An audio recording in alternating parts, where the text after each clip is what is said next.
Good evening to all of you. This is Juhi, your English educator. स्वागत है आप सभी का आपके प्यारे अपने फेवरेट चैनल 99 बाय अकेडमी पे और प्रो सीरीज की एक और सुपर अमेजिंग प्रो बनाने वाली वीडियो में।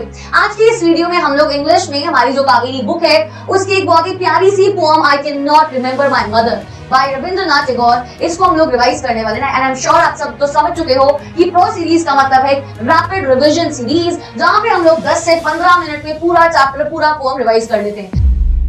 तो चलिए बिना किसी देरी के इस पोएम को समझना शुरू करते हैं। बहुत ही प्यारी पोएम है, बहुत ही प्यारे इमोशंस इसमें रविंद्रनाथ टैगोर जी ने अपने दिखाए। हम सभी लोग जिस बात को महसूस कर पाते हैं या ऐसा बोल सकते हैं कि आने वाले कुछ टाइम बाद शायद कर पाएंगे, है ना। बेसिकली यहाँ पे रविंद्रनाथ टैगोर जी जो हैं वो अपनी मम्मा को, अपनी मदर को याद कर रहे हैं और बताते हैं कि उन्हें ना उनका चेहरा, उनकी शक्ल साफ याद नहीं है। आई can not remember my mother का मतलब ये है कि मैं उनका एग्जैक्ट फेस, वो कैसी दिखती थी, मैं एग्जैक्टली याद नहीं कर पा रहा हूँ, मैं नहीं कर पाता हूँ याद उनको, है ना। वो मेरी अलग अलग जगहों पे, अलग अलग चीज़ों में, अलग अलग तरीके से मेरी यादों में, मेरी चीज़ों में बसी हुई हैं और उनकी प्रेजेंस मुझे आज भी महसूस होती है, लेकिन उनका चेहरा मुझे साफ आज भी नज़र नहीं आ पाता है। ठीक है, तो चलिए बड़ी प्यारी सी पोएम है, जल्दी से रिवाइज करते हैं। ऑल्सो अगर आपको ये पोएम डिटेल में पढ़नी है तो मैंने बहुत ही डिटेल में इसको लाइव क्लास में भी पढ़ाया हुआ है इसी चैनल पे, तो अगर आप डिटेल में समझना चाहते हो तो आप वो लाइव क्लास देख सकते हो। ठीक है, लाइव सेक्शन में जाके आपको कावेरी बुक के सारे फर्स्ट, मतलब आप ही मान लो हाफ हमारा सिलेबस खत्म हो चुका है, फर्स्ट 4 चैप्टर्स, फर्स्ट 4 पोएम्स मैं ऑलरेडी आप लोगों को लाइव पढ़ा चुकी हूँ। सब कुछ उसमें मैंने आपको समझाया हुआ है, यहाँ हम लोग बस रिवीजन करने वाले हैं, तो जल्दी से रिवाइज करते हैं। फर्स्ट स्टैंजा में क्या बोल रहे हैं? वो बोल रहे हैं I can not remember my mother only sometimes in the midst of my play a tune seems to hover over my playthings, the tune of some song that she used to hum while rocking my cradle। कह रहे हैं कि मैं अपनी मम्मा को ढंग से याद नहीं कर पा रहा, उनका चेहरा, वो कैसी दिखती थी, है ना, वो मैं अच्छे से याद नहीं कर पा रहा हूँ, वो थोड़ी धुंधली यादें हैं। लेकिन अभी भी कभी कभी जब मैं खेला करता था उस टाइम पे मेरे प्ले थिंग्स, मतलब मेरे जो खिलौने होते हैं, जो मेरे टॉयज होते हैं, देखो ये सब कुछ लिखा हुआ है ना, टॉयज और ऑब्जेक्ट्स यूज फॉर प्लेइंग, है ना। तो अचानक से उन सभी के ऊपर जैसे मानो कि मम्मा की एक आवाज, वो ट्यून, जो कुछ गानों की आवाज वो गुनगुनाती थी, है ना, उनकी हमिंग की आवाज, वो मुझे मेरे क्रेडल को रॉक करते हुए, क्रेडल मतलब जो पालना होता है बच्चे का, है ना, मुझे उसमें झुलाते हुए कुछ गाने गुनगुनाती थी, बहुत ही प्यारी प्यारी गीत गुनगुनाती थी। वो मुझे अचानक से उनकी याद आने लगती है, वो आवाज मुझे आज भी सुनाई देती है उनके गुनगुनाने का, जैसा लगता है कि वो मेरे आसपास ही अभी भी खड़ी हैं, गुनगुना रही हैं। आप समझ रहे हो, आवाज आ रही है, आवाज महसूस कर पा रहे हैं, याद कर पा रहे हैं, लेकिन शक्ल, चेहरा नहीं दिख रहा है। ठीक है, तो ये यार सारी आपकी इमेजरी है इस पोएम में अलग अलग। ठीक है, पोएट बता रहे हैं कि उनकी अपनी इनेबिलिटी दिखा रहे हैं वो, कि कैसे अपनी मम्मी का चेहरा क्लियरली उनको याद नहीं आ रहा है। ओकेजनली जब वो खेल रहे हैं तो एक मेलोडी जैसे कि उनके सारे टॉयज के ऊपर आके फैल जाती है, आवाज आने लगती है ना। ये मेलोडी क्या है? उस गाने का एक फ्रेगमेंट है, एक पार्ट है जो उनकी मम्मा गाया करती थी उनके क्रेडल को झुलाते हुए, है ना। और ये लाइन्स क्या सजेस्ट करें? एक gentle nostalgic connection, okay, to his mother through memory and music, even though he cannot recollect her image in his mind। उनका चेहरा याद नहीं आ रहा है, लेकिन ये सारी यादें हैं। I cannot remember my mother, but when in the early autumn morning, the smell of shiuli flowers floats in the air, the scent of the morning service in the temple comes to me as the scent of my mother। दोबारा से वो किसी और तरीके से, अब इस बार खुशबू, है ना, आप कोई चीज स्मेल कर पा रहे हो। अच्छा, मैंने ना जब आपको लाइव क्लास में ये पोएम पढ़ाई थी तो मैंने आपको हर स्टैंजा में अलग अलग जो इमेजरी है ना, वो बताया था। ठीक है, तो मैं चाहती हूँ अब आप लोग कमेंट सेक्शन में मुझे बताओ कि फर्स्ट स्टैंजा में कौन सा इमेजरी है, सेकंड स्टैंजा में कौन सा इमेजरी और थर्ड में कौन सा है। ठीक है, चलिए, और नहीं पता है तो जाके लाइव क्लास वाला वीडियो जरूर देखना। तो कह रहे हैं कि मम्मा की शक्ल मुझे ढंग से याद नहीं है, लेकिन अभी भी सुबह सुबह when in the early autumn morning, autumn के टाइम पे, पतझड़ के टाइम पे सुबह सुबह शिवली फ्लावर्स की स्मेल, शिवली फ्लावर्स कौन से फ्लावर्स होते हैं? Night flowering jasmine, fragrant white flowers जो कि ऑटम के टाइम पे ब्लूम करते हैं, पतझड़ के टाइम पे ब्लूम करते हैं, है ना। उनकी जो खुशबू है, उनकी जो स्मेल है ना, वो मुझे कभी कभी याद आ जाती है और उस स्मेल को सूंघ के मैं महसूस कर पाता हूँ कि शायद मेरी मम्मा, मेरी माँ मेरे आसपास ही कहीं पे है। Okay, the scent of the morning service in the temple comes to me as the scent of my mother. अब यहाँ पे मॉर्निंग सर्विस क्या है? वो रिचुअल, वो प्रेयर्स जो कि मंदिर में सुबह के टाइम पे परफॉर्म की जाती है, सुबह वाली पूजा, है ना, या जो भी एक हर मंदिर का एक रिवाज टाइप बना हुआ था कि सुबह हम ये सब करेंगे। तो वो जो वहाँ की स्मेल आती है ना, वो ऐसा लगता है कि मेरी मम्मी की खुशबू है, मेरी मम्मी का सेंट है, जैसे कि मैं उन्हें स्मेल कर पा रहा हूँ, जैसे कि वो मेरे आसपास ही है। ठीक है, तो ये हो गया हमारा सेकंड स्टैंजा, जहां पे पोएट बोल रहे हैं अगेन उनका चेहरा ढंग से याद नहीं आ रहा है, मम्मी का चेहरा, लेकिन ये smell, however certain smells in autumn season, the fragrance of shady flowers and the aroma from the morning temple service remind him of her. ये सेंस जो है, these scents evoke her presence and make him feel connected to her, अपनी मम्मा से connected feel कर पाते हैं इन सब चीजों से, showing how memory and senses can revive feelings for someone absent.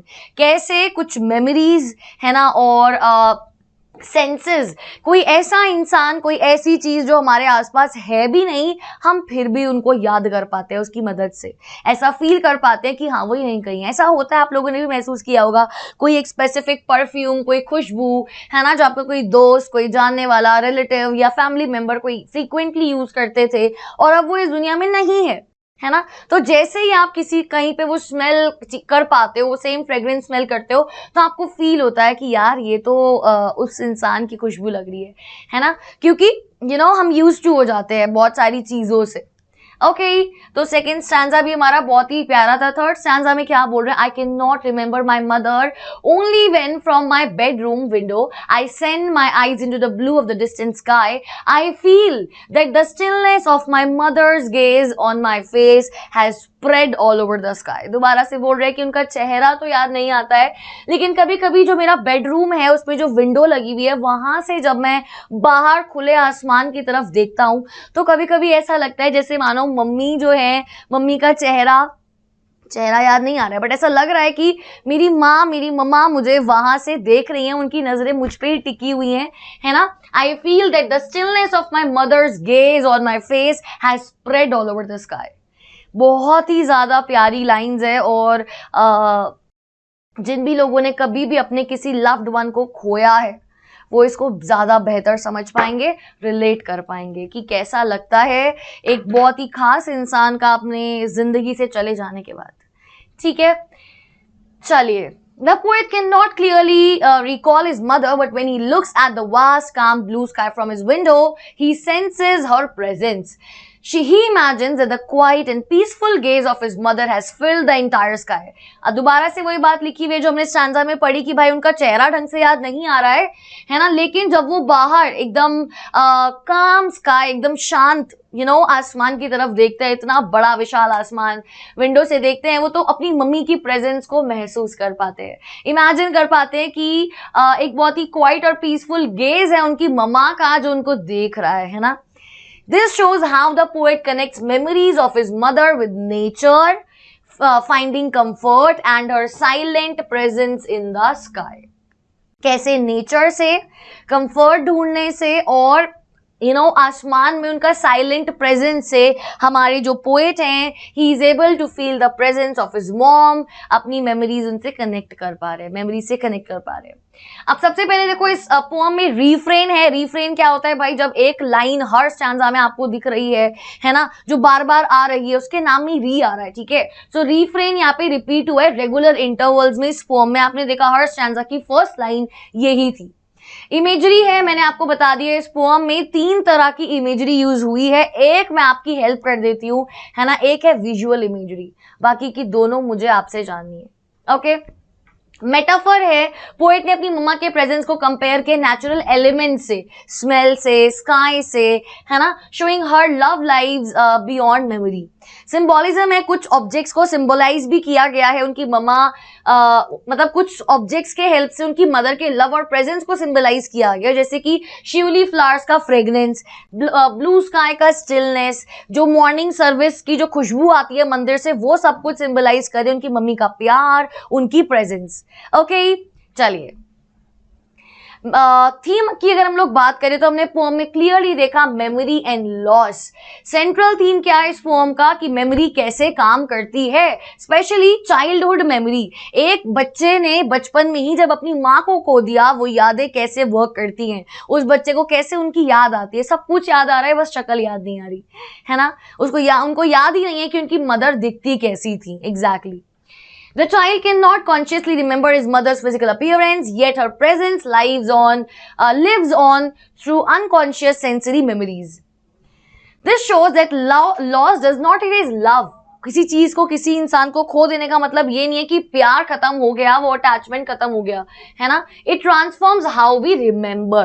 अब इसमें मम्मा का इटर्नल प्यार दिखाया गया है पोएम ने, एक मदर के अनकंडीशनल इटर्नल लव को, जो कि डेथ तक ट्रांसेंड करता है, उसको दिखाया गया है।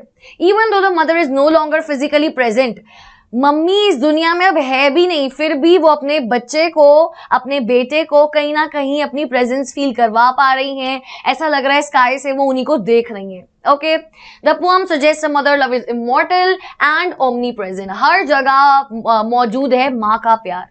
Sensory memory association Rabindranath Tagore ने एक्सप्लोर किया है कैसे हमारे सेंसेस, साउंड, स्मेल, ये सब कुछ की मदद से, साइट, ये सब हमारे इमोशनल मेमोरीज को ट्रिगर कर देते हैं। कोई चीज देख के, कोई चीज सूंघ के, कोई चीज सुन के हमें याद आ जाती है किसी इंसान की, किसी चीज की।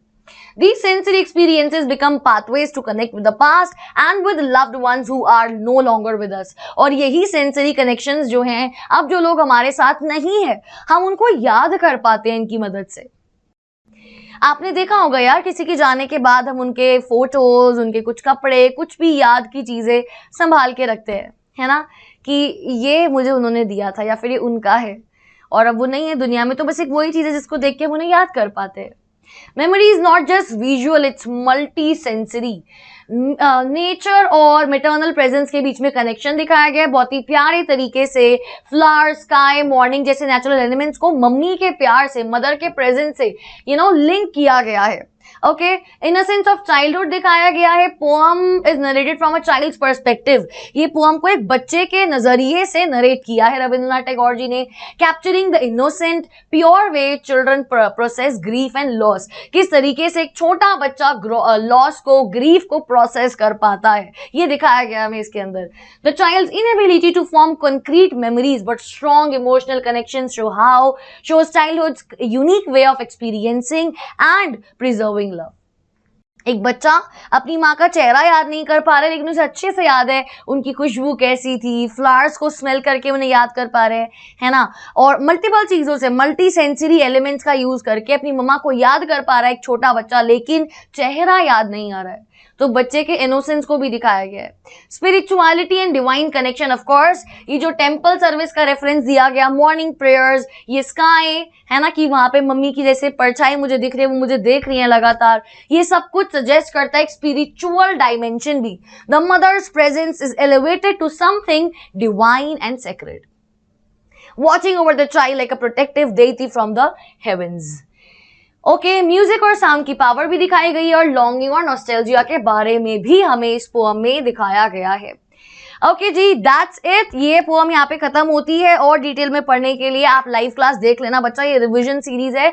और मुझे बताओ कमेंट करके आपको प्रो सीरीज कैसी लग रही है, आपके स्कूल में एग्जाम्स हो चुके हैं, कब हैं, अब आपको नेक्स्ट प्रो सीरीज में कौन सी वीडियो चाहिए। मैं आपको ग्रामर के भी वीडियो साथ साथ दे रही हूँ बच्चा। और अगर आपको चाहिए कि आप रेगुलर क्लासेस लो, एक वीक में 2 से 3 बार इंग्लिश की क्लास लो, वो भी पेड बैच में, तो वी हैव आरम बैच, इसका लिंक डिस्क्रिप्शन बॉक्स में। बहुत सारे बच्चे ऑलरेडी इनरोल्ड हैं, पढ़ रहे हैं। अगर आप लोगों ने अभी तक एनरोल नहीं किया है, make sure you join the batch today only, क्योंकि भाई ऑलरेडी आप बहुत कुछ मिस कर चुके हो, है ना।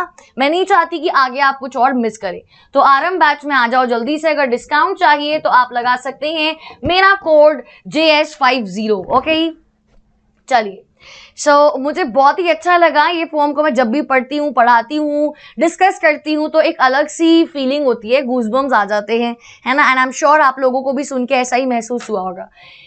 मिलते हैं आप लोगों से दोबारा बहुत ही जल्द। कोई भी डाउट हो, कुछ भी पूछना हो, कमेंट सेक्शन आप लोगों के लिए ओपन है। और नेक्स्ट वीडियो में आप लोगों को कुछ और अमेजिंग, कुछ और इंटरेस्टिंग चैप्टर या पोम डिलीवर करने वाली हूँ। So see you all very soon. Bye bye. Take care. Bye. Unacademy. Let's crack it.